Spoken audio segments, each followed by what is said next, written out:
ഏതാണ്ട് റെഡി ആയിട്ടുണ്ട്. നന്നായിട്ട് വരണ്ട് വന്നിട്ടുണ്ട്. ഒന്നും കൂടി വരട്ടണമെന്നുള്ളവർക്ക് ഇത് ഒന്നും കൂടി വറ്റിച്ചെടുക്കാവുന്നതാണ്.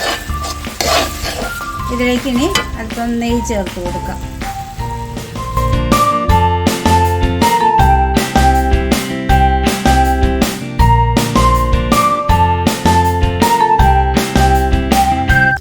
ഹായ് ഫ്രണ്ട്സ്, ഞാൻ മാമ്പഴം ഉപയോഗിച്ചുള്ള ഒരു ഇതാണ് ഉണ്ടാക്കാൻ പോകുന്നത്. ഇത് ചന്ദ്രക്കാരൻ മാങ്ങയാണ്. നമ്മൾ മാമ്പഴക്കറി വെക്കാനായിട്ടൊക്കെ ഉപയോഗിക്കുന്നതാണ്. മുറ്റത്തെ മാവിൽ ഇഷ്ടം പോലെ ഉണ്ടായിട്ട് പഴുത്ത് വീണതാണ്. ഒരുപാടുണ്ടായിരുന്നു, എന്ത് ചെയ്യണമെന്നറിയില്ലായിരുന്നു, അത്രത്തോളം വീണു. ഇതുകൊണ്ട് ഞാനൊരു മാങ്ങ വരട്ടിയാണ് ഉണ്ടാക്കാൻ പോകുന്നത്. ഇതിന് ഒരുപാട് കഴമ്പൊന്നുമുള്ള മാങ്ങയല്ല, മാമ്പഴക്കറി വെക്കാനൊക്കെ ഉപയോഗിക്കുന്ന മാങ്ങയാണ്. ഇത് തൊലിയൊക്കെ കളഞ്ഞ് ഇതിൻ്റെ കാമ്പൊക്കെ ചെത്തിയെടുത്ത് നമുക്ക് മാമ്പഴം കൊണ്ട് ഒരു വരട്ടി ഉണ്ടാക്കാം. ഞാനിവിടെ തൊലിയെല്ലാം കളഞ്ഞ് അതിൻ്റെയൊക്കെ കളഞ്ഞ് നല്ല വൃത്തിയായിട്ട് ചെത്തിയെടുത്ത മാങ്ങയാണിത്. ഒരു 30ഓളം മാങ്ങ ചെത്തിയപ്പോഴാണ് എനിക്ക് ഇത്രയും കഴമ്പ് കിട്ടിയത്. ഇത് നമുക്കിനി പാചകം ചെയ്യാൻ തുടങ്ങാം. അവിടെ ചീനിച്ചട്ടി ചൂടായിട്ടുണ്ട്. ഞാൻ അതിലേക്ക് ഒരല്പം നെയ്യ് ഒഴിച്ചു കൊടുത്തു. ഇനി നമുക്ക് ഈ വരട്ടാനുള്ള മാങ്ങ അതിലേക്ക് ഇട്ട് കൊടുക്കാം.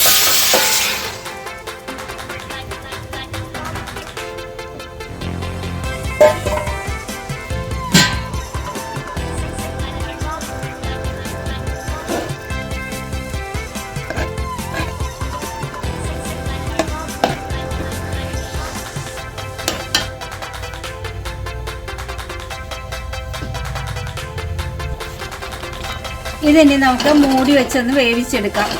ഇടയ്ക്ക് തുറന്ന് ഇളക്കി കൊടുക്കണമെന്ന് മാത്രമേ ഉള്ളൂ. ഇതൊന്ന് വറ്റിച്ചെടുക്കണം. എന്നിട്ട് വേണം ശർക്കരയൊക്കെ ചേർത്ത് കൊടുക്കാം. മാങ്ങ വെന്ത് വന്നിട്ടുണ്ട്. ഇനി ഇതിലേക്ക് നമുക്ക് മധുരത്തിന് ആവശ്യമുള്ള ശർക്കര ചേർത്ത് കൊടുക്കാം. ഞാനിത് ഉരുക്കി വെച്ചിരുന്ന ശർക്കരയാണ്, ഞാനിത് ചേർത്ത് കൊടുത്തു.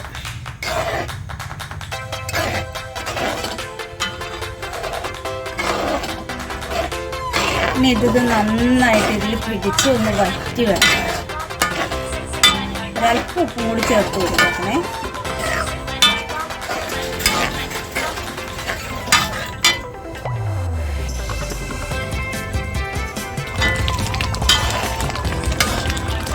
ഇത് കുറുകി വരുമ്പോൾ പൊട്ടിത്തെറിച്ച് കൈ വീഴാതിരിക്കാൻ ഒന്ന് ശ്രദ്ധിക്കണം.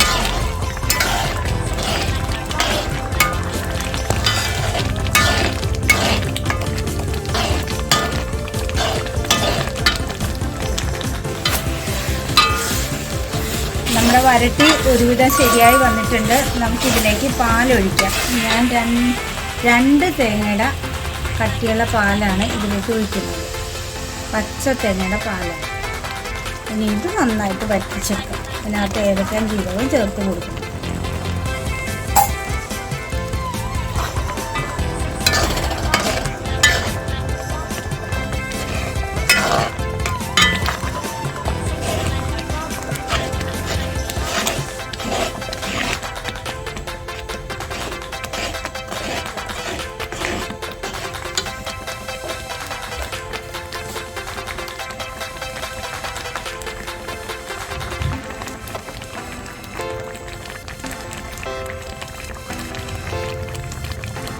ഞാൻ ഇതിലേക്ക് കുറച്ച് ഏലക്കയും ജീരകവും പൊടിച്ച് ചേർത്ത് കൊടുക്കുകയാണ്. ഇതിൽ കിടന്ന് നന്നായിട്ട് പിടിക്കട്ടെ.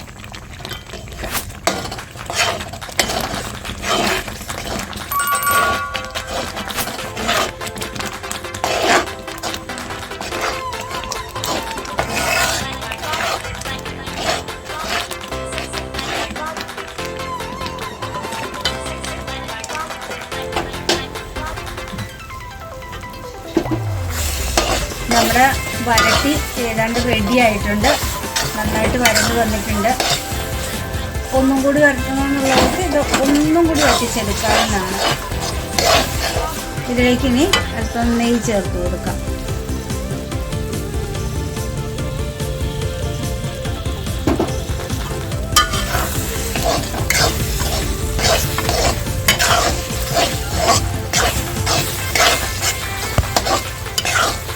അങ്ങനെ നമ്മുടെ വരട്ടി റെഡി ആയിട്ടുണ്ട്. ഇത് അപ്പം ഉണ്ടാക്കാനും അട ഉണ്ടാക്കാനും ഉണ്ട ഉണ്ടാക്കാനും ഒക്കെ ഉപയോഗിക്കാവുന്നതാണ്. അതുപോലെ തന്നെ ചപ്പാത്തിയുടെ കൂടെ ബ്രെഡിൻ്റെ കൂടെയൊക്കെ നമ്മൾ ജാം ഉപയോഗിക്കുന്നത് പോലെ ഉപയോഗിക്കാൻ പറ്റുന്ന ഒന്നാണിത്.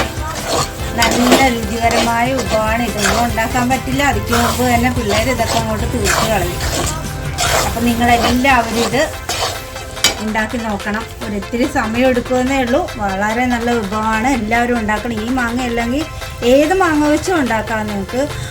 വലിയ മാങ്ങയാകുമ്പോൾ മിക്സിയിലിട്ട് ഒന്ന് അടിച്ചെടുത്തിട്ട് ഇങ്ങനെ ഉണ്ടാക്കിയെടുക്കുക.